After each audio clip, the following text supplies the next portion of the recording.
Chapter 1. It is a truth universally acknowledged that a single man in possession of a good fortune must be in want of a wife.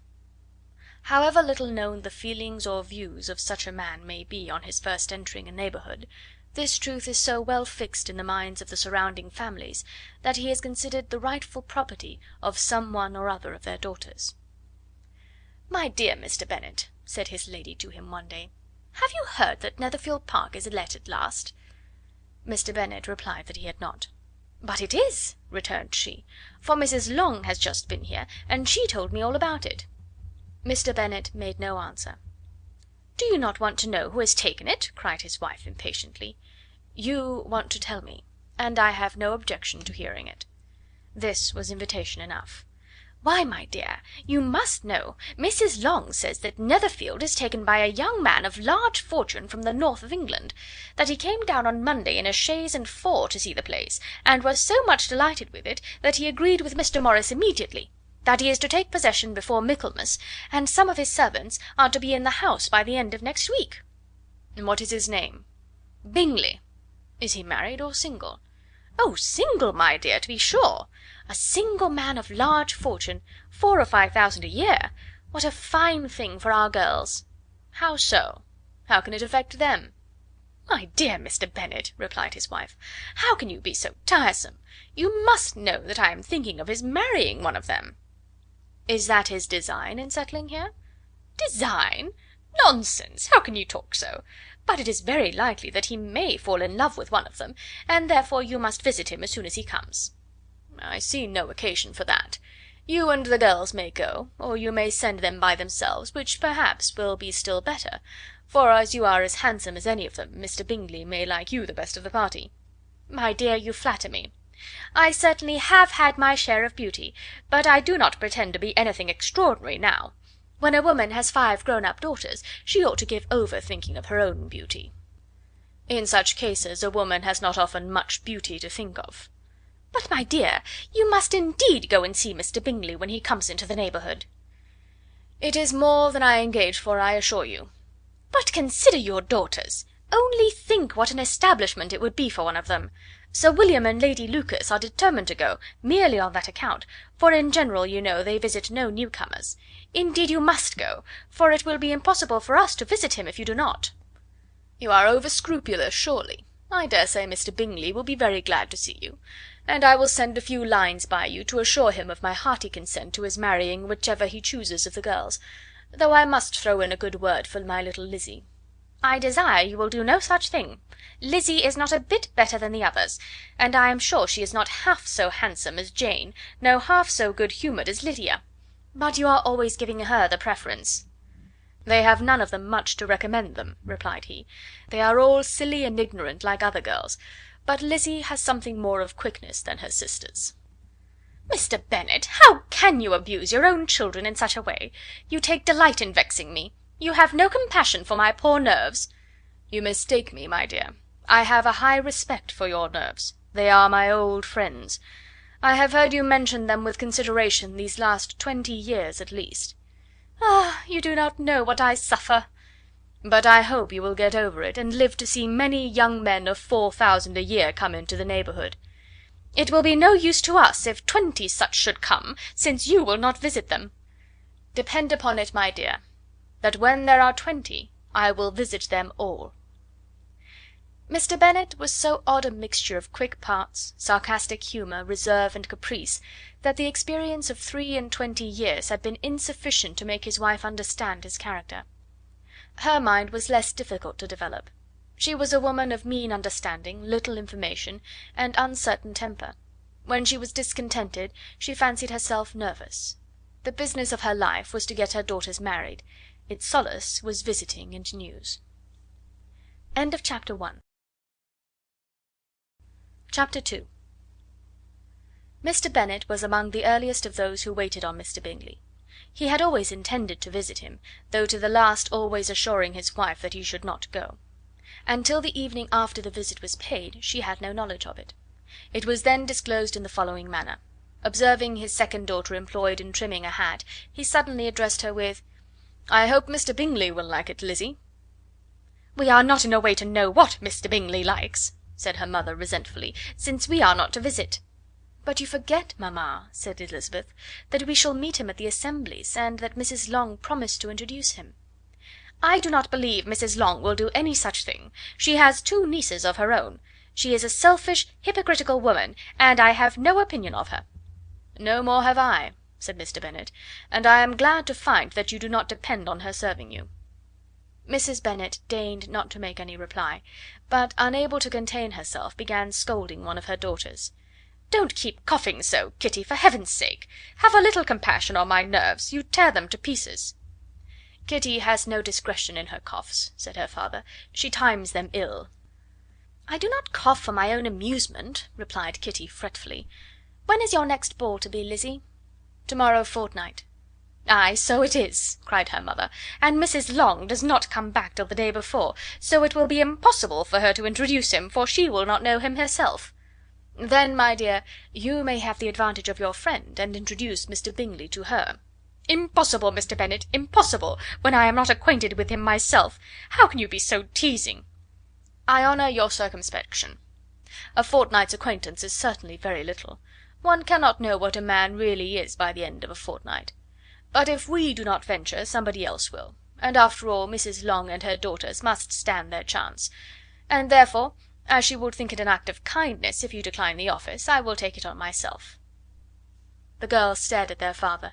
Mrs. Bennet said only, "Nonsense, nonsense!" "What can be the meaning of that emphatic exclamation?" cried he. "Do you consider the forms of introduction, and the stress that is laid on them, as nonsense?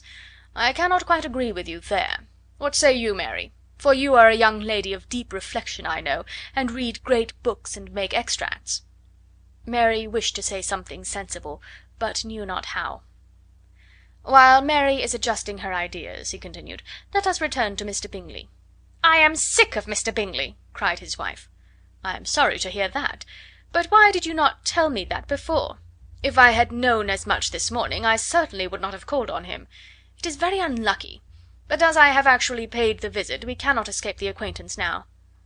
The astonishment of the ladies was just what he wished; that of Mrs. Bennet perhaps surpassing the rest, though, when the first tumult of joy was over, she began to declare that it was what she had expected all the while.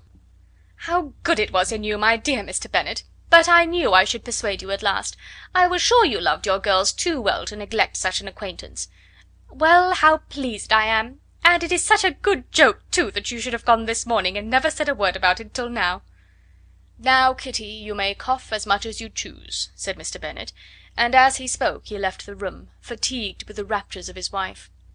"What an excellent father you have, girls," said she, when the door was shut. "I do not know how you will ever make him amends for his kindness, or me either, for that matter. At our time of life it is not so pleasant, I can tell you, to be making new acquaintances every day, but for your sakes we would do anything. Lydia, my love, though you are the youngest, I dare say Mr. Bingley will dance with you at the next ball." "Oh," said Lydia stoutly, "I'm not afraid, for though I am the youngest, I'm the tallest." The rest of the evening was spent in conjecturing how soon he would return Mr. Bennet's visit, and determining when they should ask him to dinner. Chapter 3. Not all that Mrs. Bennet, however, with the assistance of her 5 daughters, could ask on the subject was sufficient to draw from her husband any satisfactory description of Mr. Bingley. They attacked him in various ways, with barefaced questions, ingenuous suppositions, and distant surmises, but he eluded the skill of them all, and they were at last obliged to accept the second-hand intelligence of their neighbour, Lady Lucas. Her report was highly favourable. Sir William had been delighted with him. He was quite young, wonderfully handsome, extremely agreeable, and to crown the whole, he meant to be at the next assembly with a large party. Nothing could be more delightful.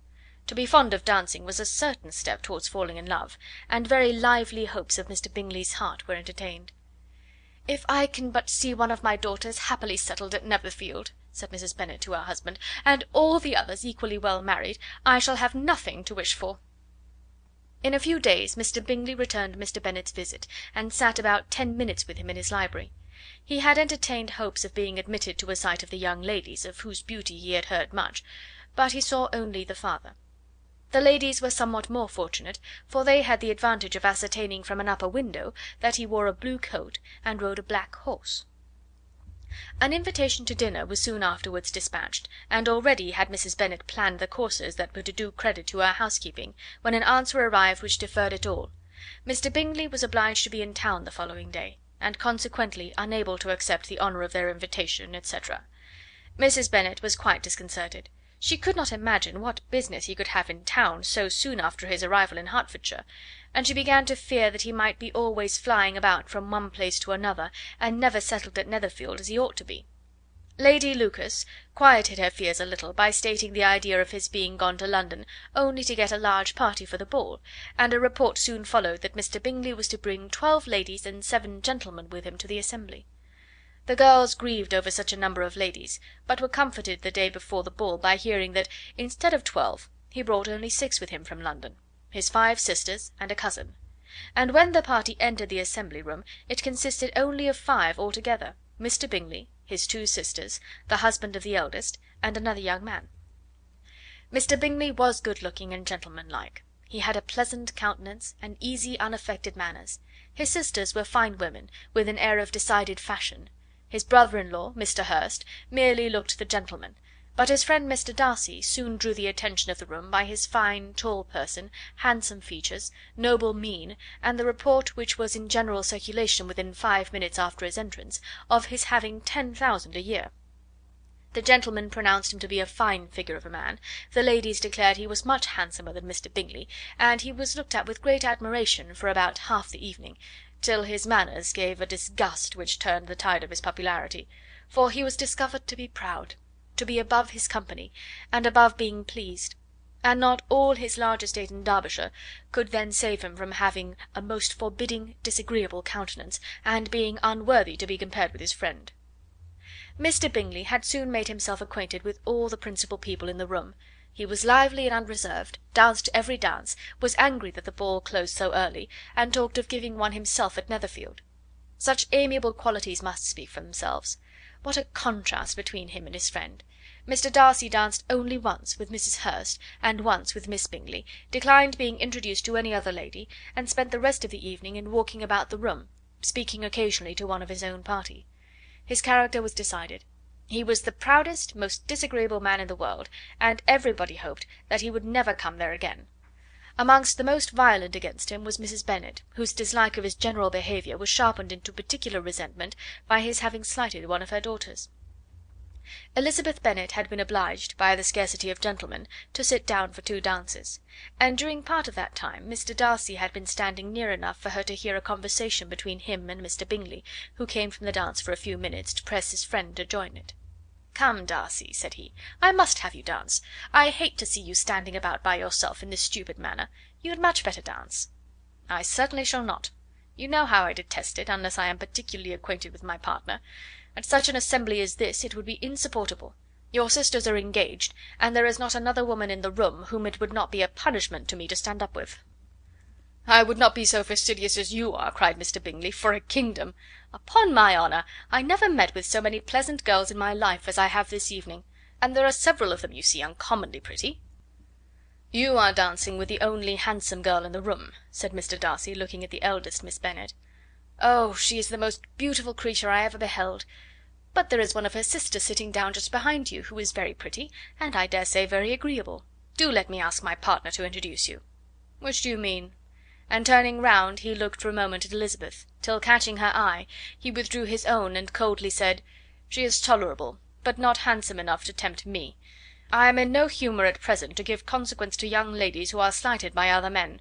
You had better return to your partner and enjoy her smiles, for you are wasting your time with me." Mr. Bingley followed his advice. Mr. Darcy walked off, and Elizabeth remained with no very cordial feelings toward him. She told the story, however, with great spirit among her friends, for she had a lively, playful disposition, which delighted in anything ridiculous. The evening altogether passed off pleasantly to the whole family. Mrs. Bennet had seen her eldest daughter much admired by the Netherfield party. Mr. Bingley had danced with her twice, and she had been distinguished by his sisters.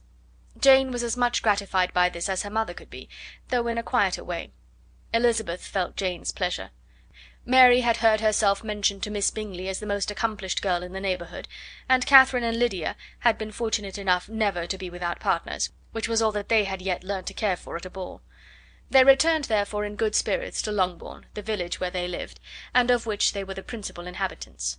They found Mr. Bennet still up. With a book he was regardless of time, and on the present occasion he had a good deal of curiosity as to the events of an evening which had raised such splendid expectations. He had rather hoped that his wife's views on the stranger would be disappointed, but he soon found out that he had a different story to hear. "Oh, my dear Mr. Bennet," as she entered the room, "we have had a most delightful evening, a most excellent ball. I wish you had been there. Jane was so admired, nothing could be like it. Everybody said how well she looked, and Mr. Bingley thought her quite beautiful, and danced with her twice. Only think of that, my dear! He actually danced with her twice, and she was the only creature in the room that he asked a second time. First of all he asked Miss Lucas. I was so vexed to see him stand up with her. But, however, he did not admire her at all. Indeed, nobody can, you know, and he seemed quite struck with Jane as she was going down the dance. So he inquired who she was, and got introduced, and asked her for the two next. Then the 2/3 he danced with Miss King, and the 2/4 with Maria Lucas, and the 2/5 with Jane again, and the 2/6 with Lizzie, and the Boulanger—" "If he had had any compassion for me," cried her husband impatiently, "he would not have danced half so much. For God's sake say no more of his partners. Oh, that he had sprained his ankle in the first place!" "Oh, my dear, I am quite delighted with him. He is so excessively handsome, and his sisters are charming women. I never in my life saw anything more elegant than their dresses. I dare say the lace upon Mrs. Hurst's gown—" Here she was interrupted again. Mr. Bennet protested against any description of finery. She was therefore obliged to seek another branch of the subject, and related, with much bitterness of spirit and some exaggeration, the shocking rudeness of Mr. Darcy. "But I can assure you," she added, "that Lizzie does not lose much by not suiting his fancy, for he is a most disagreeable, horrid man, not at all worth pleasing. So high and so conceited that there was no enduring him. He walked here and he walked there, fancying himself so very great. Not handsome enough to dance with. I wish you had been there, my dear, to have given him one of your set downs. I quite detest the man." Chapter 4. When Jane and Elizabeth were alone, the former, who had been cautious in her praise of Mr. Bingley before, expressed to her sister just how very much she admired him.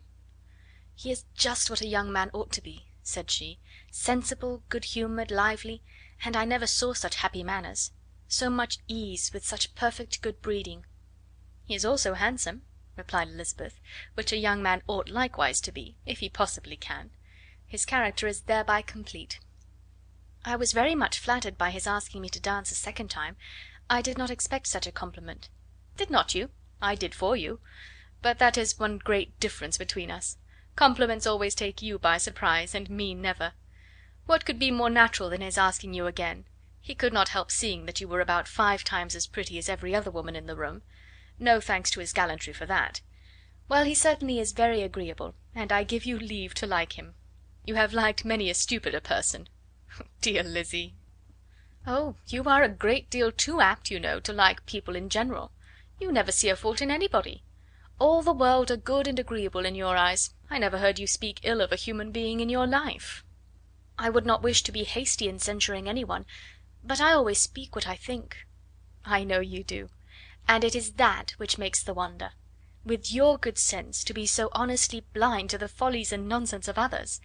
Affectation of candour is common enough, one meets with it everywhere, but to be candid without ostentation or design, to take the good of everybody's character and make it still better, and say nothing of the bad, belongs to you alone. And so you like this man's sisters too, do you? Their manners are not equal to his." "Certainly not, at first, but they are very pleasing women when you converse with them. Miss Bingley is to live with her brother and keep his house, and I am much mistaken if we shall not find a very charming neighbour in her." Elizabeth listened in silence, but was not convinced.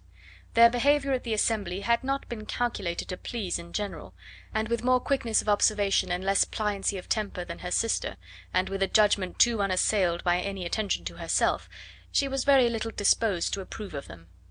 They were, in fact, very fine ladies, not deficient in good humour when they were pleased, nor in the power of making themselves agreeable when they chose it, but proud and conceited. They were rather handsome, had been educated in one of the first private seminaries in town, had a fortune of £20,000, were in the habit of spending more than they ought, and of associating with people of rank, and were therefore in every respect entitled to think well of themselves and meanly of others. They were of a respectable family in the north of England, a circumstance more deeply impressed on their memories than that their brother's fortune and their own had been acquired by trade. Mr. Bingley inherited property to the amount of nearly £100,000 from his father, who had intended to purchase an estate, but did not live to do it. Mr. Bingley intended it likewise, and sometimes made choice of his county; but as he was now provided with a good house and the liberty of a manor, it was doubtful to many of those who best knew the easiness of his temper whether he might not spend the remainder of his days at Netherfield, and leave the next generation to purchase. His sisters were anxious for his having an estate of his own, but though he was now only established as a tenant, Miss Bingley was by no means unwilling to preside at his table, nor was Mrs. Hurst, who had married a man of more fashion than fortune, less disposed to consider his house as her home when it suited her. Mr. Bingley had not been of age 2 years when he was tempted by an accidental recommendation to look at Netherfield House. He did look at it, and into it, for almost half an hour, was pleased with the situation and the principal rooms, satisfied with what the owner said in its praise, and took it immediately. Between him and Darcy there was a very steady friendship, in spite of great opposition of character. Bingley was endeared to Darcy by the easiness, openness, and ductility of his temper, though no disposition could offer a greater contrast to his own, and though with his own he never appeared dissatisfied. On the strength of Darcy's regard Bingley had the firmest reliance, and of his judgment the highest opinion. In understanding Darcy was the superior. Bingley was by no means deficient, but Darcy was clever. He was at the same time haughty, reserved, and fastidious, and his manners, though well bred, were not inviting. In that respect his friend had greatly the advantage. Bingley was sure of being liked wherever he appeared; Darcy was continually giving offence. The manner in which they spoke of the Meryton assembly was sufficiently characteristic. Bingley had never met with more pleasant people or prettier girls in his life. Everybody had been most kind and attentive to him, there had been no formality, no stiffness, he had soon felt acquainted with all the room, and as to Miss Bennet, he could not conceive an angel more beautiful. Darcy, on the contrary, had seen a collection of people in whom there was little beauty and no fashion, for none of whom he had felt the smallest interest, and from none received either attention or pleasure. Miss Bennet he acknowledged to be pretty, but she smiled too much. Mrs. Hurst and her sister allowed it to be so, but still they admired her and liked her, and pronounced her to be a sweet girl, and one whom they would not object to know more of. Miss Bennet was therefore established as a sweet girl, and their brother felt authorized by such commendation to think of her as he chose. Chapter 5. Within a short walk of Longbourn lived a family with whom the Bennets were particularly intimate. Sir William Lucas had been formerly in trade in Meryton, where he had made a tolerable fortune, and risen to the honour of knighthood by an address to the King during his mayoralty. The distinction had perhaps been felt too strongly. It had given him a disgust to his business, and to his residence in a small market town, and in quitting them both he had removed with his family to a house about a mile from Meryton, denominated from that period Lucas Lodge, where he could think with pleasure of his own importance, and, unshackled by business, occupy himself solely in being civil to all the world. For though elated by his rank, it did not render him supercilious. On the contrary, he was all attention to everybody. By nature inoffensive, friendly, and obliging, his presentation at St. James's had made him courteous. Lady Lucas was a very good kind of woman, not too clever to be a valuable neighbour to Mrs. Bennet. They had several children. The eldest of them, a sensible, intelligent young woman about 27, was Elizabeth's intimate friend. That the Miss Lucases and the Miss Bennets should meet to talk over a ball was absolutely necessary, and the morning after the assembly brought the former to Longbourn to hear and to communicate.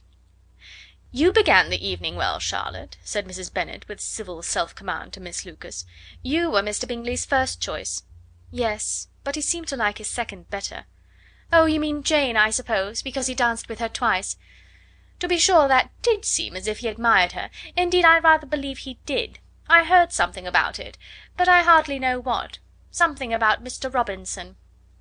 "Perhaps you mean what I overheard between him and Mr. Robinson. Did not I mention it to you? Mr. Robinson's asking him how he liked our Meryton assemblies, and whether he did not think there were a great many pretty women in the room, and which he thought the prettiest, and his answering immediately to the last question, 'Oh, the eldest Miss Bennet, beyond a doubt. There cannot be two opinions on that point.'" "Upon my word! Well, that is very decided indeed. That does seem as if... but, however, it may all come to nothing, you know." "My overhearings were more to the purpose than yours, Eliza," said Charlotte. "Mr. Darcy is not so well worth listening to as his friend, is he? Poor Eliza! To be only just tolerable! I beg you would not put it into Lizzie's head to be vexed by his ill treatment, for he is such a disagreeable man, that it would be quite a misfortune to be liked by him. Mrs. Long told me last night that he sat close to her for half an hour without once opening his lips." "Are you quite sure, ma'am? Is there not a little mistake?" said Jane. "I certainly saw Mr. Darcy speaking to her." "Ay, because she asked him at last how he liked Netherfield, and he could not help answering her. But she said he seemed quite angry at being spoke to." "Miss Bingley told me," said Jane, "that he never speaks much, unless among his intimate acquaintances. With them he is remarkably agreeable." "I do not believe a word of that, my dear. If he had been so very agreeable, he would have talked to Mrs. Long. But I can guess how it was. Everybody says that he is eat up with pride, and I dare say he had heard somehow that Mrs. Long does not keep a carriage, and had come to the ball in a hack chaise." "I do not mind his not talking to Mrs. Long," said Miss Lucas, "but I wish he had danced with Eliza." "Another time, Lizzie," said her mother, "I would not dance with him, if I were you." "I believe, ma'am, I may safely promise you never to dance with him." "His pride," said Miss Lucas, "does not offend me so much as pride often does, because there is an excuse for it. One cannot wonder that so very fine a young man, with family, fortune, everything in his favour, should think highly of himself. If I may so express it, he has a right to be proud." "That is very true," replied Elizabeth, "that I could easily forgive his pride if he had not mortified mine." "Pride," observed Mary, who piqued herself upon the solidity of her reflections, "is a very common failing, I believe. By all that I have ever read, I am convinced that it is very common indeed, that human nature is particularly prone to it, and that there are very few of us who do not cherish a feeling of self complacency on the score of some quality or other, real or imaginary. Vanity and pride are different things, though the words are often used synonymously. A person may be proud without being vain. Pride relates more to our opinion of ourselves, vanity to what we would have others think of us." "If I were as rich as Mr. Darcy," cried a young Lucas, who came with his sisters, "I should not care how proud I was. I would keep a pack of foxhounds and drink a bottle of wine a day." "Then you would drink a great deal more than you ought," said Mrs. Bennet, "and if I were to see you at it, I should take away your bottle directly." The boy protested that she should not. She continued to declare that she would, and the argument ended only with the visit. Chapter 6. The ladies of Longbourn soon waited on those of Netherfield. The visit was soon returned in due form. Miss Bennet's pleasing manners grew on the goodwill of Mrs. Hurst and Miss Bingley, and though the mother was found to be intolerable, and the younger sisters not worth speaking to, a wish of being better acquainted with them was expressed towards the two eldest. By Jane this attention was received with the greatest pleasure, but Elizabeth still saw superciliousness in their treatment of everybody, hardly excepting even her sister, and could not like them; though their kindness to Jane, such as it was, had a value as arising in all probability from the influence of their brother's admiration. It was generally evident, whenever they met, that he did admire her, and to her it was equally evident that Jane was yielding to the preference which she had begun to entertain for him from the first, and was in a way to be very much in love; but she considered with pleasure that it was not likely to be discovered by the world in general, since Jane united, with great strength of feeling, a composure of temper and a uniform cheerfulness of manner, which would guard her from the suspicions of the impertinent. She mentioned this to her friend Miss Lucas. "It may perhaps be pleasant," replied Charlotte, "to be able to impose on the public in such a case, but it is sometimes a disadvantage to be so very guarded. If a woman conceals her affection with the same skill from the object of it, she may lose the opportunity of fixing him, and it will then be but poor consolation to believe the world equally in the dark. There is so much of gratitude or vanity in almost every attachment, that it is not safe to leave any to itself. We can all begin freely, a slight preference is natural enough, But there are very few of us who have heart enough to be really in love without encouragement. In 9 cases out of 10 a woman had better show more affection than she feels. Bingley likes your sister undoubtedly, but he may never do more than like her if she does not help him on." "But she does help him on, as much as her nature will allow. If I can perceive her regard for him, he must be a simpleton indeed not to discover it too. Remember, Eliza, that he does not know Jane's disposition as you do." "But if a woman is partial to a man, and does not endeavour to conceal it, he must find it out." "Perhaps he must, if he sees enough of her; but though Bingley and Jane meet tolerably often, it is never for many hours together, and as they always see each other in large mixed parties, it is impossible that every moment should be employed in conversing together. Jane should therefore make the most of every half hour in which she can command his attention. When she is secure of him, there will be more leisure for falling in love as much as she chooses." "Your plan is a good one," replied Elizabeth, "where nothing is in question but the desire of being well married, and if I were determined to get a rich husband, or any husband, I dare say I should adopt it. But these are not Jane's feelings. She is not acting by design. As yet she cannot even be certain of the degree of her own regard, nor of its reasonableness. She has known him only a fortnight. She danced 4 dances with him at Meryton, she saw him one morning at his own house, and has since dined with him in company 4 times. This is not quite enough to make her understand his character." "Not as you represent it. Had she merely dined with him, she might only have discovered whether he had a good appetite; but you must remember that 4 evenings have also been spent together, and 4 evenings may do a great deal." "Yes, these 4 evenings have enabled them to ascertain that they both like Vingt better than commerce, but with respect to any other leading characteristic, I do not imagine that much has been unfolded." "Well," said Charlotte, "I wish Jane success with all my heart, and if she were married to him to morrow I should think she had as good a chance of happiness as if she were to be studying his character for a 12-month. Happiness in marriage is entirely a matter of chance. If the dispositions of the parties are ever so well known to each other, or ever so similar beforehand, it does not advance their felicity in the least. They always continue to grow sufficiently unlike afterwards to have their share of vexation, and it is better to know as little as possible of the defects of the person with whom you are to pass your life." "You make me laugh, Charlotte, but it is not sound. You know it is not sound, and that you would never act in this way yourself." Occupied in observing Mr. Bingley's attentions to her sister, Elizabeth was far from suspecting that she was herself becoming an object of some interest in the eyes of his friend.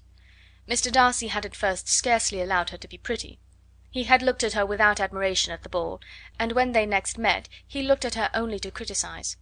But no sooner had he made it clear to himself and his friends that she hardly had a good feature in her face, than he began to find it was rendered uncommonly intelligent by the beautiful expression of her dark eyes. To this discovery succeeded some others equally mortifying. Though he had detected with a critical eye more than one failure of perfect symmetry in her form, he was forced to acknowledge her figure to be light and pleasing, and in spite of his asserting that her manners were not those of the fashionable world, he was caught by their easy playfulness. Of this she was perfectly unaware. To her he was only the man who made himself agreeable nowhere, and who had not thought her handsome enough to dance with. He began to wish to know more of her, and as a step towards conversing with her himself, attended to her conversation with others. His doing so drew her notice. It was at Sir William Lucas's, where a large party were assembled. "What does Mr. Darcy mean," said she to Charlotte, "by listening to my conversation with Colonel Forster?" "That is a question which Mr. Darcy only can answer. But if he does it any more, I shall certainly let him know that I see what he is about. He has a very satirical eye, and if I do not begin by being impertinent myself, I shall soon grow afraid of him." On his approaching them soon afterwards, though without seeming to have any intention of speaking, Miss Lucas defied her friend to mention such a subject to him, which immediately provoking Elizabeth to do it, she turned to him and said: "Did you not think, Mr. Darcy, that I expressed myself uncommonly well just now, when I was teasing Colonel Forster to give us a ball at Meryton?" "With great energy, but it is always a subject which makes a lady energetic." "You are severe on us." "It will be her turn soon to be teased," said Miss Lucas. "I am going to open the instrument, Eliza, and you know what follows." "You are a very strange creature by way of a friend, always wanting me to play and sing before anybody and everybody. If my vanity had taken a musical turn, you would have been invaluable. but as it is, I would really rather not sit down before those who must be in the habit of hearing the very best performers." On Miss Lucas's persevering, however, she added: "Very well, if it must be so, it must." And gravely glancing at Mr. Darcy: "There is a fine old saying, which everybody here is of course familiar with: 'Keep your breath to cool your porridge,' and I shall keep mine to swell my song." Her performance was pleasing, though by no means capital. After a song or two, and before she could reply to the entreaties of several that she should sing again, she was eagerly succeeded at the instrument by her sister Mary, who, having in consequence of being the only plain one in the family worked hard for knowledge and accomplishments, was always impatient for display. Mary had neither genius nor taste, and though vanity had given her application, it had given her likewise a pedantic air and conceited manner, which would have injured a higher degree of excellence than she had reached. Elizabeth, easy and unaffected, had been listened to with much more pleasure, though not playing half so well, and Mary, at the end of a long concerto, was glad to purchase praise and gratitude by Scotch and Irish airs, at the request of her younger sisters, who, with some of the Lucases and 2 or 3 officers, joined eagerly in dancing at one end of the room. Mr. Darcy stood near them in silent indignation at such a mode of passing the evening, to the exclusion of all conversation, and was too much engrossed by his thoughts to perceive that Sir William Lucas was his neighbour, till Sir William thus began: "What a charming amusement for young people this is, Mr. Darcy. There is nothing like dancing after all. I consider it as one of the first refinements of polished society." "Certainly, sir, and it has the advantage also of being in vogue amongst the less polished societies of the world. Every savage can dance." Sir William only smiled. "Your friend performs delightfully," he continued after a pause, on seeing Bingley join the group, "and I doubt not that you are an adept in the science yourself, Mr. Darcy." "You saw me dance at Meryton, I believe, sir?" "Yes, indeed, and received no inconsiderable pleasure from the sight. Do you often dance at St. James's?" "Never, sir." "Do you not think it would be a proper compliment to the place?" "It is a compliment which I never pay to any place, if I can avoid it." "You have a house in town, I conclude?" Mr. Darcy bowed. "I had once had some thought of fixing in town myself, for I am fond of superior society, but I did not feel quite certain that the air of London would agree with Lady Lucas." He paused in hopes of an answer, but his companion was not disposed to make any, and Elizabeth at that instant moving towards them, he was struck with the action of doing a very gallant thing, and called out to her: "My dear Miss Eliza, why are you not dancing? Mr. Darcy, you must allow me to present this young lady to you as a very desirable partner. You cannot refuse to dance, I am sure, when so much beauty is before you." And taking her hand, he would have given it to Mr. Darcy, who, though extremely surprised, was not unwilling to receive it, when she instantly drew back, and said with some discomposure to Sir William: "Indeed, sir, I have not the least intention of dancing. I entreat you not to suppose that I moved this way in order to beg for a partner." Mr. Darcy, with grave propriety, requested to be allowed the honour of her hand, but in vain. Elizabeth was determined, nor did Sir William at all shake her purpose by his attempt at persuasion. "You excel so much in the dance, Miss Eliza, that it is cruel to deny me the happiness of seeing you; and though this gentleman dislikes the amusement in general, he can have no objection, I am sure, to oblige us for 1/2 hour."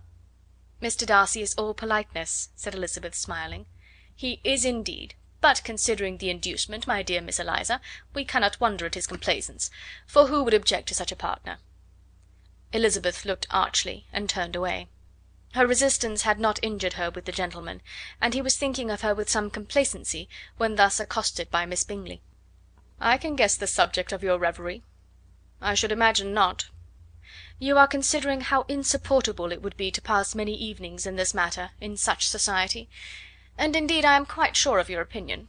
I was never more annoyed. The insipidity, and yet the noise; the nothingness, and yet the self importance of all these people. What would I give to hear your strictures on them?" "Your conjecture is totally wrong, I assure you. My mind was more agreeably engaged. I have been meditating on the very great pleasure which a pair of fine eyes in the face of a pretty woman can bestow." Miss Bingley immediately fixed her eyes on his face, and desired he would tell her what lady had the credit of inspiring such reflections. Mr. Darcy replied with great intrepidity: "Miss Elizabeth Bennet." "Miss Elizabeth Bennet!" repeated Miss Bingley. "I am all astonishment. How long has she been such a favourite? And pray, when am I to wish you joy?" "That is exactly the question which I expected you to ask. A lady's imagination is very rapid. It jumps from admiration to love, from love to matrimony, in a moment. I knew you would be wishing me joy. Nay, if you are serious about it, I shall consider the matter as absolutely settled. You will be having a charming mother in law indeed, and of course she will always be at Pemberley with you."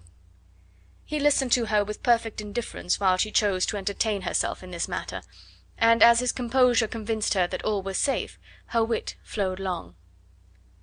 Chapter 7. Mr. Bennet's property consisted almost entirely in an estate of 2,000 a year, which, unfortunately for his daughters, was entailed, in default of heirs male, on a distant relation; and their mother's fortune, though ample for her situation in life, could but ill supply the deficiency of his. Her father had been an attorney in Meryton, and had left her £4,000. She had a sister married to a Mr. Phillips, who had been a clerk to their father and succeeded him in the business, and a brother settled in London in a respectable line of trade. The village of Longbourn was only 1 mile from Meryton, a most convenient distance for the young ladies, who were usually tempted thither 3 or 4 times a week to pay their duty to their aunt and to a milliner's shop just over the way. The 2 youngest of the family, Catherine and Lydia, were particularly frequent in these attentions. Their minds were more vacant than their sisters', and when nothing better offered, a walk to Meryton was necessary to amuse their morning hours and furnish conversation for the evening; and however bare of news the country in general might be, they always contrived to learn some from their aunt. At present, indeed, they were well supplied with both news and happiness by the recent arrival of a militia regiment in the neighbourhood. It was to remain the whole winter, and Meryton was the headquarters. Their visits to Mrs. Phillips were now productive of the most interesting intelligence. Every day added something to their knowledge of the officers' names and connections. Their lodgings were not long a secret, and at length they began to know the officers themselves. Mr. Phillips visited them all, and this opened to his nieces a store of felicity unknown before. They could talk of nothing but officers, and Mr. Bingley's large fortune, the mention of which gave animation to their mother, was worthless in their eyes when opposed to the regimentals of an ensign. After listening one morning to their effusions on this subject, Mr. Bennet coolly observed, "From all that I can collect by your manner of talking, you must be 2 of the silliest girls in the country. I have suspected it some time, but I am now convinced." Catherine was disconcerted and made no answer, but Lydia, with perfect indifference, continued to express her admiration of Captain Carter, and her hope of seeing him in the course of the day, as he was going the next morning to London. "I am astonished, my dear," said Mrs. Bennet, "that you should be so ready to think your own children silly. If I wished to think slightingly of anybody's children, it should not be my own, however." "If my children are silly, I must hope to always be sensible of it." "Yes, but as it happens, they are all of them very clever." "This is the only point, I flatter myself, on which we do not agree. I had hoped that our sentiments coincided in every particular, but I must so far differ from you as to think our 2 youngest daughters uncommonly foolish." "My dear Mr. Bennet, you must not expect such girls to have the sense of their father and mother. When they get to our age, I dare say they will not think about officers any more than we do. I remember the time when I liked a red coat myself very well, and indeed so I do still at my heart; and if a smart young colonel, with 5 or 6,000 a year, should want one of my girls, I shall not say nay to him. And I thought Colonel Forster looked very becoming the other night at Sir William's in his regimentals." "Mamma," cried Lydia, "my aunt says that Colonel Forster and Captain Carter do not go so often to Miss Watson's as they did when they first came. She sees them now very often standing in Clark's library." Mrs. Bennet was prevented replying by the entrance of the footman with a note for Miss Bennet. It came from Netherfield, and the servant waited for an answer. Mrs. Bennet's eyes sparkled with pleasure, and she was eagerly calling out, while her daughter read, "Well, Jane, who is it from? What is it about? What does he say? Well, Jane, make haste and tell us. Make haste, my love." "It is from Miss Bingley," said Jane, and then read it aloud. "My dear friend, if you are not so compassionate as to dine to-day with Louisa and me, we shall be in danger of hating each other for the rest of our lives, for a whole day's tete-a-tete between 2 women can never end without a quarrel. Come as soon as you can on receipt of this. My brother and the gentlemen are to dine with the officers. Yours ever, Caroline Bingley." "With the officers!" cried Lydia. "I wonder my aunt did not tell us of that." "Dining out," said Mrs. Bennet. "That is very unlucky." "Can I have the carriage?" said Jane. "No, my dear, you had better go on horseback, because it seems likely to rain, and then you must stay all night." "That would be a good scheme," said Elizabeth, "if you were sure that they would not offer to send her home." "Oh, but the gentlemen will have Mr. Bingley's chaise to go to Meryton, and the Hursts have no horses to theirs." "I had much rather go in the coach." "But, my dear, your father cannot spare the horses, I am sure. They are wanted in the farm, Mr. Bennet, are they not?" "They are wanted in the farm much oftener than I can get them." "But if you have got them to day," said Elizabeth, "my mother's purpose will be answered." She did at last extort from her father an acknowledgment that the horses were engaged. Jane was therefore obliged to go on horseback, and her mother attended her to the door with many cheerful prognostics of a bad day. Her hopes were answered. Jane had not been gone long before it rained hard. Her sisters were uneasy for her, but her mother was delighted. The rain continued the whole evening without intermission. Jane certainly could not come back. "This was a lucky idea of mine, indeed," said Mrs. Bennet more than once, as if the credit of making it rain were all her own. Till the next morning, however, she was not aware of all the felicity of her contrivance. Breakfast was scarcely over when a servant from Netherfield brought the following note for Elizabeth. "My dearest Lizzy, I find myself very unwell this morning, which I suppose is to be imputed to my getting wet through yesterday. My kind friends will not hear of my returning till I am better. They insist also on my seeing Mr. Jones, therefore do not be alarmed if you should hear of his having been to me, and, excepting a sore throat and headache, there is not much the matter with me. Yours, etc." "Well, my dear," said Mr. Bennet, when Elizabeth had read the note aloud, "if your daughter should have a dangerous fit of illness, if she should die, it would be a comfort to know that it was all in pursuit of Mr. Bingley, and under your orders." "Oh, I am not afraid of her dying. People do not die of little trifling colds. She will be taken good care of. As long as she stays there, it is all very well.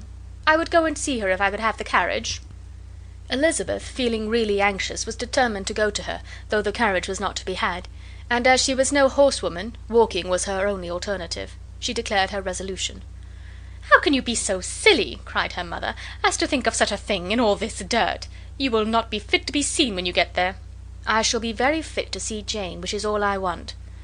"Is this a hint to me, Lizzy," said her father, "to send for the horses?" "No, indeed. I do not wish to avoid the walk. The distance is nothing when one has a motive. Only 3 miles. I shall be back by dinner."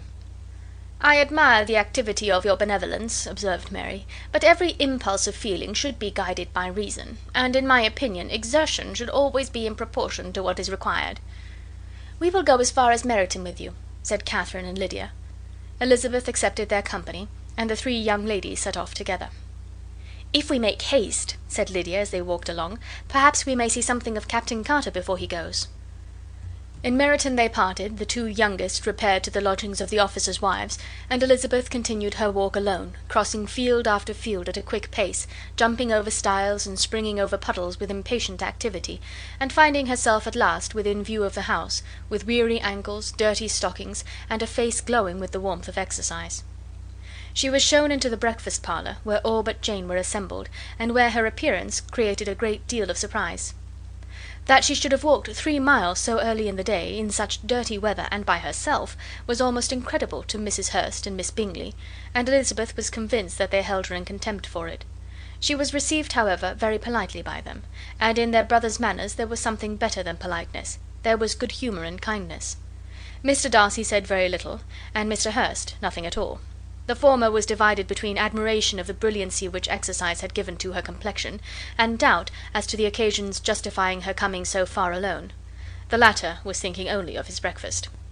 Her inquiries after his sister were not very favourably answered. Miss Bennet had slept ill, and though up, was very feverish, and not well enough to leave her room. Elizabeth was glad to be taken to her immediately, and Jane, who had only been withheld by the fear of giving alarm or inconvenience from expressing in her note how much she longed for such a visit, was delighted at her entrance. She was not equal, however, to much conversation, and when Miss Bingley left them together, could attempt little beside expressions of gratitude for the extraordinary kindness she was treated with. Elizabeth silently attended her. When breakfast was over they were joined by the sisters, and Elizabeth began to like them herself, when she saw how much affection and solicitude they showed for Jane. The apothecary came, and having examined his patient, said, as might be supposed, that she had caught a violent cold, and that they must endeavour to get the better of it; advised her to return to bed, and promised her some draughts. The advice was followed readily, for the feverish symptoms increased, and her head ached acutely. Elizabeth did not quit her room for a moment. nor were the other ladies often absent. The gentlemen being out, they had, in fact, nothing to do elsewhere. When the clock struck 3, Elizabeth felt that she must go, and very unwillingly said so.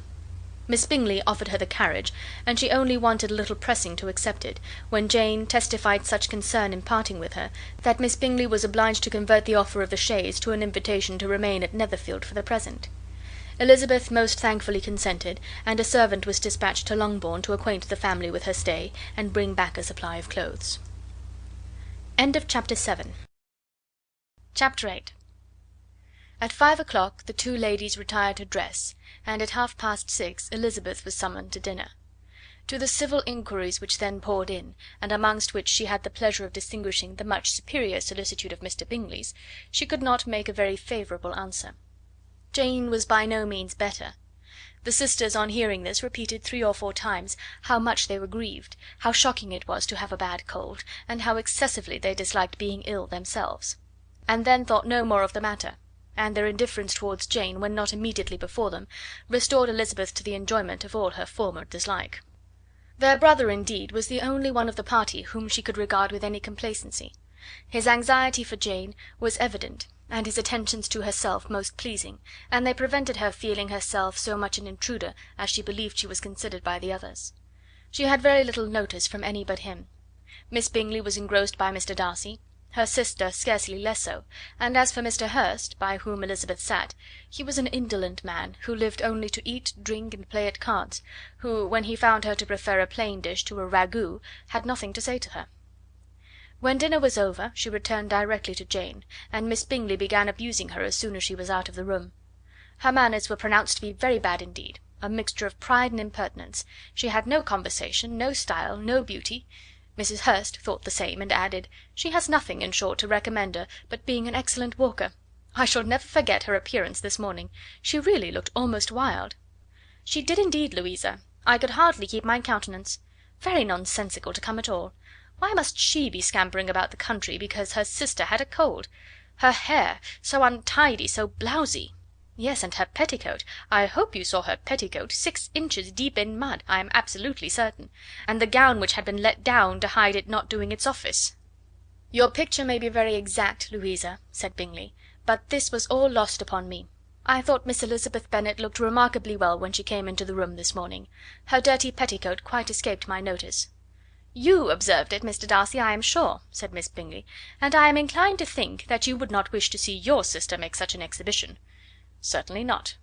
"To walk 3 miles, or 4 miles, or 5 miles, or whatever it is, above her ankles in dirt, and alone, quite alone! What could she mean by it? It seems to me to show an abominable sort of conceited independence, a most country town indifference to decorum." "It shows an affection for her sister that is very pleasing," said Bingley. "I am afraid, Mr. Darcy," observed Miss Bingley in a half whisper, "that this adventure has rather affected your admiration of her fine eyes." "Not at all," he replied, "they were brightened by the exercise." A short pause followed this speech, and Mrs. Hurst began again. "I have an excessive regard for Miss Jane Bennet. She is really a very sweet girl, and I wish with all my heart she were well settled; but with such a father and mother, and such low connections, I am afraid there is no chance of it."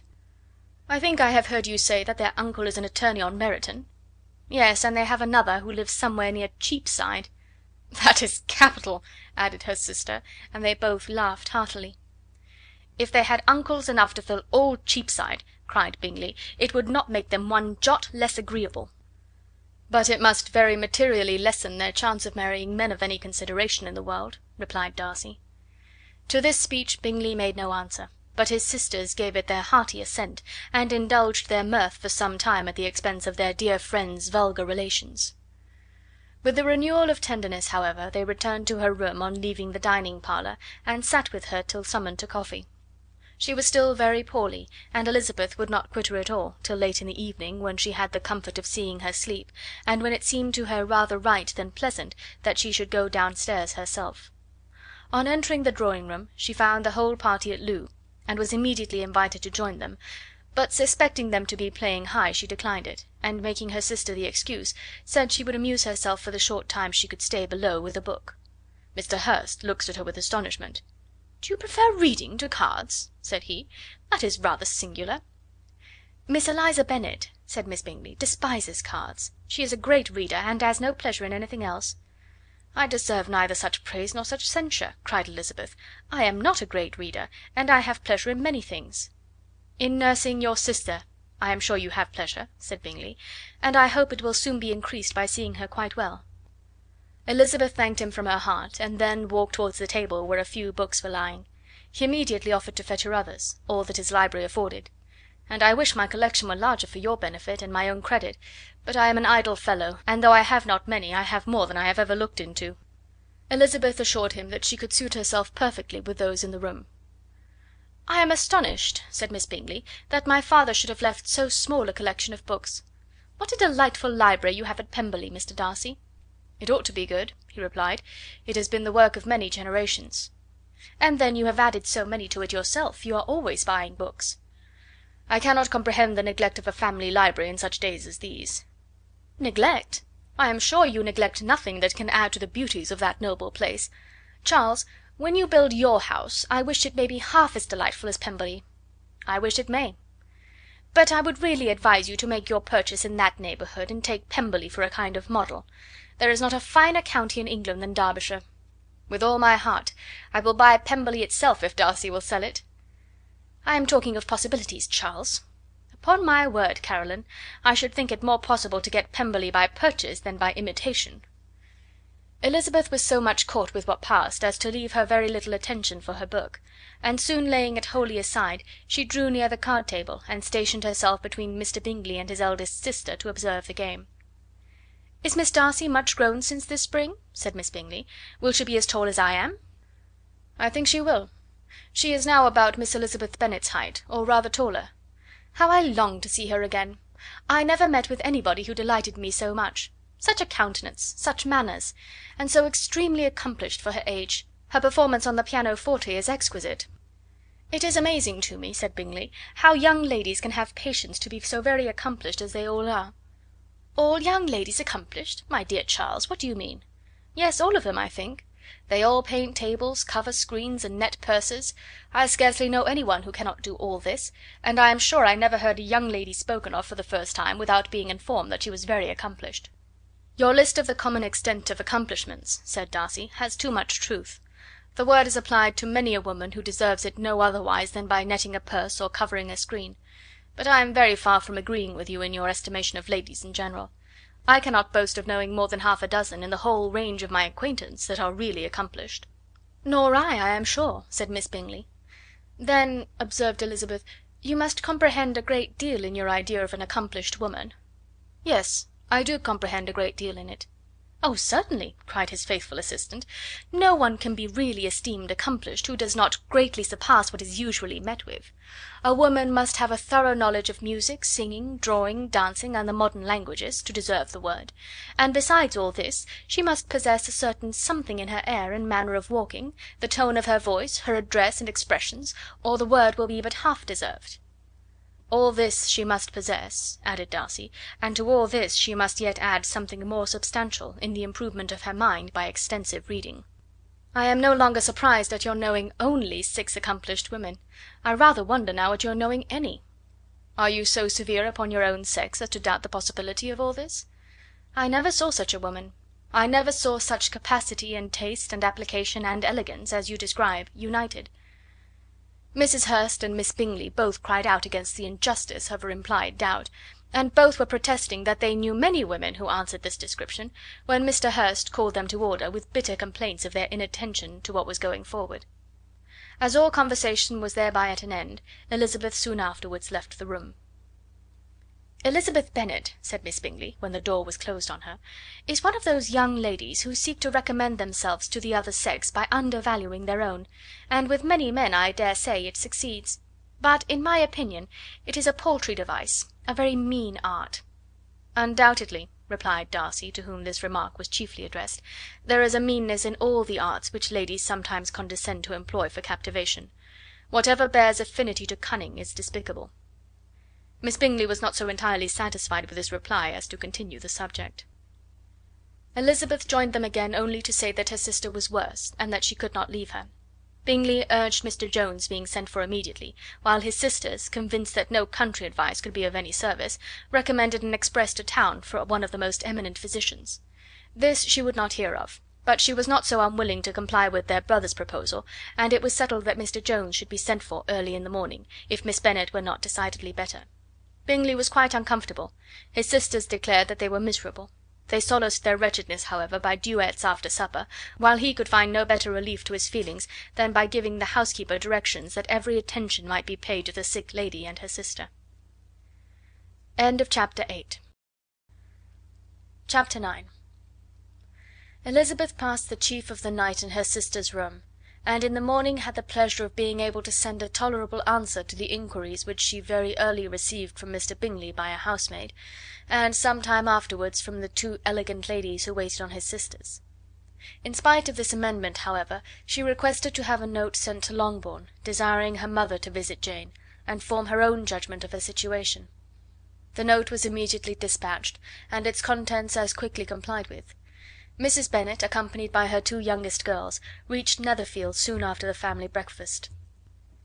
Had she found Jane in any apparent danger, Mrs. Bennet would have been very miserable; but being satisfied on seeing her that her illness was not alarming, she had no wish of her recovering immediately, as her restoration to health would probably remove her from Netherfield. She would not listen, therefore, to her daughter's proposal of being carried home, neither did the apothecary, who arrived about the same time, think it at all advisable.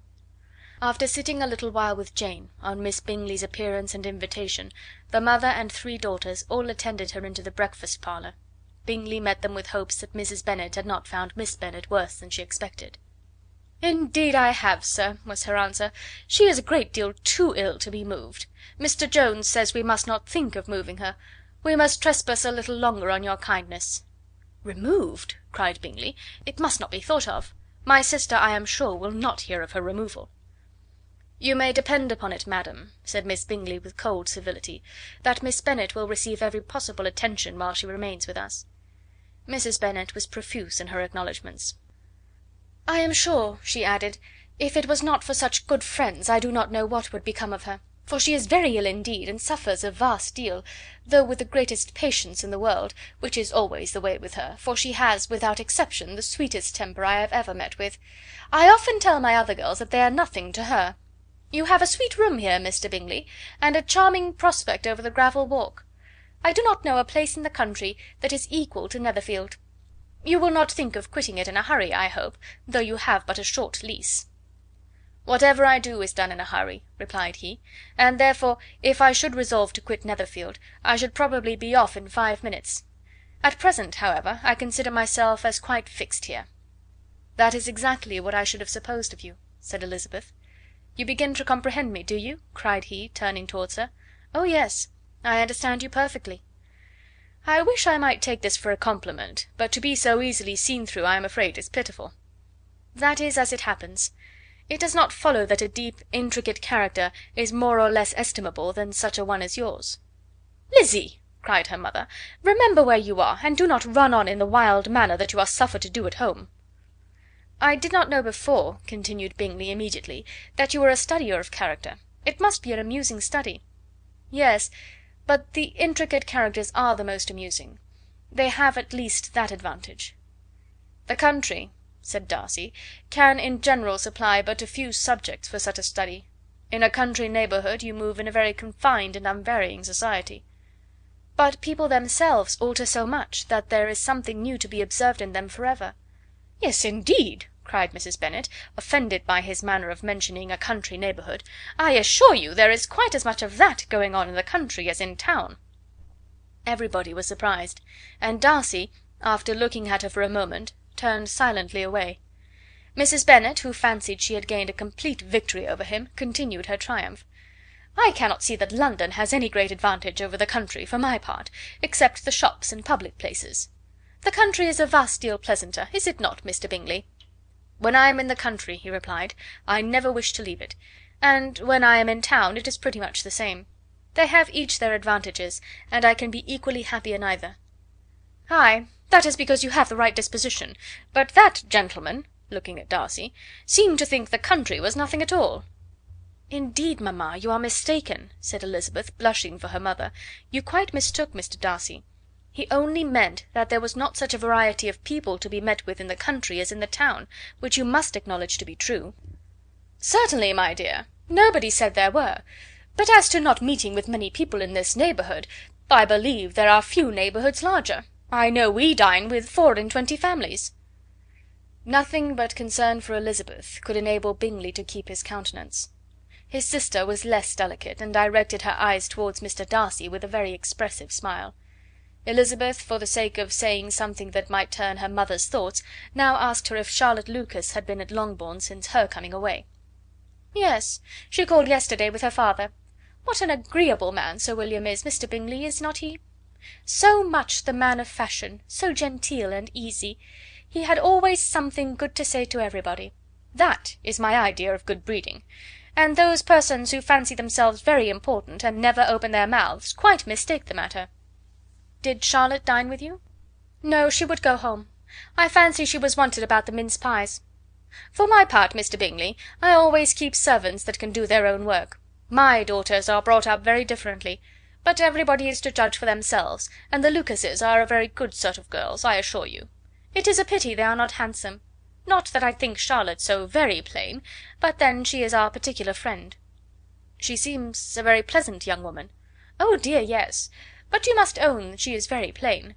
Lady Lucas herself has often said so, and envied me Jane's beauty. I do not like to boast of my own child, but to be sure Jane, one does not often see anybody better looking." "It is what everybody says. I do not trust my own partiality. When she was only 15 there was a man at my brother Gardiner's in town so much in love with her that my sister-in-law was sure he would make her an offer before we came away. But, however, he did not. Perhaps he thought her too young. However, he wrote some verses on her, and very pretty they were." "And so ended his affection," said Elizabeth impatiently. "There has been many a one, I fancy, overcome in the same way. I wonder who first discovered the efficacy of poetry in driving away love." "I have been used to consider poetry as the food of love," said Darcy. "Of a fine, stout, healthy love it may. Everything nourishes what is strong already. But if it be only a slight, thin sort of inclination, I am convinced that one good sonnet will starve it entirely away." Darcy only smiled, and the general pause which ensued made Elizabeth tremble lest her mother should be exposing herself again. She longed to speak, but could think of nothing to say, and after a short silence Mrs. Bennet began repeating her thanks to Mr. Bingley for his kindness to Jane, with an apology for troubling him also with Lizzie. Mr. Bingley was unaffectedly civil in his answer, and forced his younger sister to be civil also, and say what the occasion required. She performed her part indeed without much graciousness, but Mrs. Bennet was satisfied, and soon afterwards ordered her carriage. Upon this signal the youngest of her daughters put herself forward. The two girls had been whispering to each other during the whole visit, and the result of it was, that the youngest should tax Mr. Bingley with having promised on his first coming into the country to give a ball at Netherfield. Lydia was a stout, well-grown girl of 15, with a fine complexion and good-humoured countenance, a favourite with her mother, whose affection had brought her into public at an early age. She had high animal spirits, and a sort of natural self-consequence, which the attention of the officers, to whom her uncle's good dinners, and her own easy manners recommended her, had increased into assurance.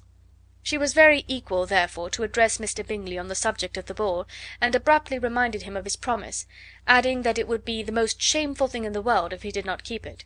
His answer to this sudden attack was delightful to their mother's ear.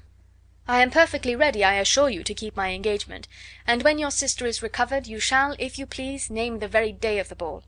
But you would not wish to be dancing when she is ill?" Lydia declared herself satisfied. "Oh, yes!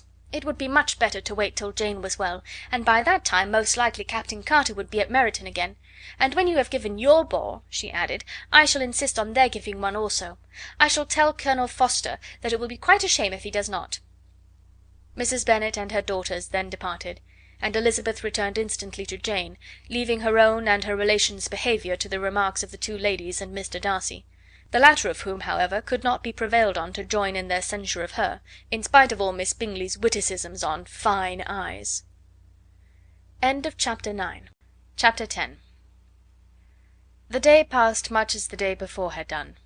Mrs. Hurst and Miss Bingley had spent some hours of the morning with the invalid, who continued, though slowly, to mend, and in the evening Elizabeth joined their party in the drawing room. The loo table, however, did not appear. Mr. Darcy was writing, and Miss Bingley, seated near him, was watching the progress of his letter, and repeatedly calling off his attention by messages to his sister. Mr. Hurst and Mr. Bingley were at piquet, and Mrs. Hurst was observing their game. Elizabeth took up some needlework, and was sufficiently amused in attending to what passed between Darcy and his companion. The perpetual commendations of the lady, either on his handwriting, or on the evenness of his lines, or on the length of his letter, with the perfect unconcern with which her praises were received, formed a curious dialogue, and was exactly in union with her opinion of each. "How delighted Miss Darcy will be to receive such a letter!" He made no answer. "You write uncommonly fast." "You are mistaken, I write rather slowly." "How many letters you must have occasion to write in the course of a year! Letters of business, too. How odious I should think them!" "It is fortunate, then, that they fall to my lot instead of yours." "Pray tell your sister that I long to see her." "I have already told her so once, by your desire." "I am afraid you do not like your pen. Let me mend it for you. I mend pens remarkably well." "Thank you, but I always mend my own." "How can you contrive to write so even?" He was silent. "Tell your sister I am delighted to hear of her improvement on the harp, and pray let her know that I am quite in raptures with her beautiful little design for a table, and I think it infinitely superior to Miss Grantley's." "Will you give me leave to defer your raptures till I write again? At present I have not room to do them justice." "Oh, it is of no consequence. I shall see her in January. But do you always write such charming long letters to her, Mr. Darcy?" "They are generally long, but whether always charming it is not for me to determine." "It is a rule with me, that a person who can write a long letter with ease cannot write ill." "That will not do for a compliment to Darcy, Caroline," cried her brother, "because he does not write with ease. He studies too much for words of 4 syllables. Do not you, Darcy?" "My style of writing is very different from yours." "Oh!" cried Miss Bingley, "Charles writes in the most careless way imaginable. He leaves out half his words and blots the rest." "My ideas flow so rapidly that I have not time to express them, by which means my letters sometimes convey no ideas at all to my correspondents." "Your humility, Mr. Bingley," said Elizabeth, "must disarm reproof." "Nothing is more deceitful," said Darcy, "than the appearance of humility. It is often only carelessness of opinion, and sometimes an indirect boast." "And which of the two do you call my little recent piece of modesty?" "The indirect boast. For you are really proud of your defects in writing, because you consider them as proceeding from a rapidity of thought and carelessness of execution, which, if not estimable, you think at least highly interesting. The power of doing anything with quickness is always prized much by the possessor, and often without any attention to the imperfection of the performance. When you told Mrs. Bennet this morning that if you ever resolved upon quitting Netherfield you should be gone in 5 minutes, you meant it to be a sort of panegyric, of compliment to yourself. And yet what is there so very laudable in the precipitance which must leave very necessary business undone, and can be of no real advantage to yourself or any one else?" "Nay," cried Bingley, "this is too much, to remember at night all the foolish things that were said in the morning. And yet, upon my honour, I believe what I said of myself to be true, and I believe it at this moment. At least, therefore, I did not assume the character of needless precipitance merely to show off before the ladies." "I dare say you believed it, but I am by no means convinced that you would have gone with such celerity. Your conduct would be quite as dependent on chance as that of any man I know, and if, as you were mounting your horse, a friend were to say, 'Bingley, you had better stay till next week,' you would probably do it. You would probably not go, and, at another word, might stay a month." "You have only proved by this," cried Elizabeth, "that Mr. Bingley did not do justice to his own disposition. You have shown him off now much more than he did himself." "I am exceedingly gratified," said Bingley, "by your converting what my friend says into a compliment on the sweetness of my temper, but I am afraid you are giving it a turn which that gentleman did by no means intend; for he would certainly think better of me if, under such a circumstance, I were to give a flat denial, and ride off as fast as I could." "Would Mr. Darcy, then, consider the rashness of your original intentions as atoned for by your obstinacy in adhering to it?" "Upon my word, I cannot exactly explain the matter. Darcy must speak for himself." "You expect me to account for opinions which you choose to call mine, but which I have never acknowledged. Allowing the case, however, to stand according to your representation, you must remember, Miss Bennet, that the friend who is supposed to desire his return to the house, and the delay of his plan, has merely desired it, asked it without offering one argument in favour of its propriety. To yield readily, easily, to the persuasion of a friend is no merit with you. To yield without conviction is no compliment to the understanding of either. You appear to me, Mr. Darcy, to allow nothing for the influence of friendship and affection. A regard for the requester would often make one yield readily to a request without waiting for arguments to reason one into it. I am not particularly speaking of such a case as you have supposed about Mr. Bingley. We may as well wait, perhaps, till the circumstance occurs before we discuss the discretion of his behaviour thereupon. But in general and ordinary cases between friend and friend, where one of them is desired by the other to change a resolution of no very great moment, should you think ill of that person for complying with the desire without waiting to be argued into it? Will it not be advisable, before we proceed on this subject, to arrange with rather more precision the degree of importance which is to appertain to this request, as well as the degree of intimacy subsisting between the parties? By all means, cried Bingley. Let us hear all the particulars, not forgetting their comparative height and size, for that will have more weight in the argument, Miss Bennet, than you may be aware of. I assure you that if Darcy were not such a great tall fellow in comparison with myself, I should not pay him half so much deference. I declare I do not know a more awful object than Darcy on particular occasions, and in particular places; at his own house especially, and of a Sunday evening, when he has nothing to do." Mr. Darcy smiled, but Elizabeth thought she could perceive that he was rather offended, and therefore checked her laugh. Miss Bingley warmly resented the indignity he had received, in an expostulation with her brother for talking such nonsense. "I see your design, Bingley," said his friend. "You dislike an argument, and want to silence this." "Perhaps I do. Arguments are too much like disputes. If you and Miss Bennet will defer yours till I am out of the room, I shall be very thankful, and then you may say whatever you like of me." "What you ask," said Elizabeth, "is no sacrifice on my side, and Mr. Darcy had much better finish his letter." Mr. Darcy took her advice, and did finish his letter. When that business was over, he applied to Miss Bingley and Elizabeth for an indulgence of some music. Miss Bingley moved with some alacrity to the pianoforte, and, after a polite request that Elizabeth would lead the way, which the other as politely and more earnestly negatived, she seated herself.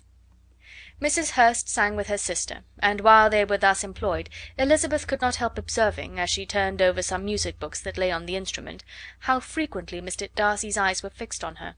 She hardly knew how to suppose that she could be an object of admiration to so great a man, and yet that he should look at her because he disliked her was still more strange. She could only imagine, however, at last, that she drew his notice because there was something more wrong and reprehensible, according to his ideas of right, than in any other person present. The supposition did not pain her. She liked him too little to care for his approbation. After playing some Italian songs, Miss Bingley varied the charm by a lively Scotch air, and soon afterwards Mr. Darcy, drawing near Elizabeth, said to her, "Do not you feel a great inclination, Miss Bennet, to seize such an opportunity of dancing a reel?" She smiled, but made no answer. He repeated the question with some surprise at her silence. "Oh," said she, "I heard you before, but I could not immediately determine what to say in reply. You wanted me, I know, to say yes, that you might have the pleasure of despising my taste, but I always delight in overthrowing those kind of schemes, and cheating a person of their premeditated contempt. I have therefore made up my mind to tell you that I do not want to dance a reel at all. And now despise me if you dare." "Indeed I do not dare." Elizabeth, having rather expected to affront him, was amazed at his gallantry, but there was a mixture of sweetness and archness in her manner which made it difficult for her to affront anybody, and Darcy had never been so bewitched by any woman as he was by her. He really believed that were it not for the inferiority of her connections, he should be in some danger. Miss Bingley saw or suspected enough to be jealous, and her great anxiety for the recovery of her dear friend Jane received some assistance from her desire of getting rid of Elizabeth. She often tried to provoke Darcy into disliking her guest by talking of their supposed marriage, and planning his happiness in such an alliance. "I hope," said she, as they were walking together in the shrubbery the next day, "you will give your mother-in-law a few hints, when this desirable event takes place, as to the advantage of holding her tongue, and if you can compass it, do cure the younger girls of running after officers. And if I may mention so delicate a subject, Endeavour to check that little something bordering on conceit and impertinence which your lady possesses." "Have you anything else to propose for my domestic felicity?" "Oh, yes. Do let the portraits of your uncle and aunt Phillips be placed in the gallery at Pemberley. Put them next to your great uncle the judge. They are in the same profession, you know, only in different lines. As for your Elizabeth's picture, you must not have it taken, for what painter could do justice to those beautiful eyes?" "It would not be easy indeed to catch their expression, but their colour and shape, and the eyelashes, so remarkably fine, might be copied." At that moment they were met from another walk by Mrs. Hurst and Elizabeth herself. "I did not know that you intended to walk," said Miss Bingley, in some confusion lest they had been overheard. "You used us abominably ill," answered Mrs. Hurst, "running away without telling us that you were coming out." Then, taking the disengaged arm of Mr. Darcy, she left Elizabeth to walk by herself. The path just admitted three. Mr. Darcy felt their rudeness, and immediately said: "This walk is not wide enough for our party. We had better go into the avenue." But Elizabeth, who had not the least inclination to remain with them, laughingly answered: "No, no, stay where you are. You are charmingly grouped, and appear to uncommon advantage. The picturesque would be spoiled by admitting a fourth. Good bye." She then ran gaily off, rejoicing, as she rambled about, in the hope of being at home again in a day or two. Jane was already so much recovered as to intend leaving her room for a couple of hours that evening. Chapter 10.